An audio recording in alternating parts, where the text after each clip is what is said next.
일본에서 백신 효과를 저하시킬 우려가 있는 신종 코로나 바이러스 변이가 발견되고 있습니다. 감염력은 강하지 않은 것으로 알려졌으나 감염 가능성에 따른 검사 강화 등의 목소리가 커지고 있습니다. 교도통신에 따르면 일본 국립감염증연구소는 지난 2일까지 도쿄를 포함한 단토지방에서 91명, 공항검역소에서 2명이 새로운 변이에 감염된 사실을 확인했습니다. 일본 국립감염증연구소는 중장기적으로 감염 억제의 리스크가 될 수 있다고 경계했습니다. 이번에 확인된 변이는 2484K로 지금까지 일본에서 발견된 영국이나 남아프리카 공화국, 브라질에서 발견된 변이와는 다른 종류입니다.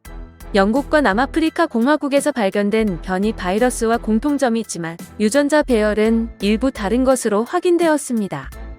해당 입국자 4명은 공항 검역소에서 양성 판정을 받았는데 이 중 3명은 공항 도착 시 호흡 악화나 발열, 인후통 등의 증상을 보였습니다. 해외에서 유입된 것으로 보이지만 어느 나라에서 유입됐는지는 확인 중에 있습니다.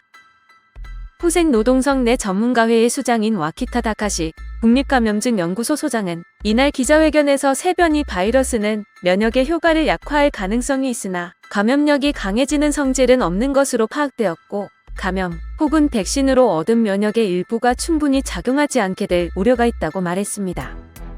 일본 국내에서 17일부터 백신 접종이 진행되고 있기 때문에 어떤 양상을 보이는지 주시할 필요가 있다고 덧붙였습니다. 이와 관련해 영국 제약사 아스트라제네카가 개발한 백신의 효과가 약해질 가능성이 거론되지만 어느 정도인지는 분명하지 않습니다. 다만 일본에서 접종이 시작된 백신 개발사인 미국 제약사 화이자는 의학 잡지 등의 화이자 백신은 변이에 따른 영향은 작다는 내용의 논문을 발표한 바 있습니다. 이와 별도로 도쿄 유과치과대는 18일 도쿄도 내에서 2484K에 감염된 3명을 포함해 해외에서 유행하는 여러 종류의 변이에 감염된 사례를 보고했습니다. 이 중에는 미국과 벨기에, 캐나다 등에서 유행하고 있는 캐나다 변이도 있으며 감염 가능성이 높다고 전했습니다.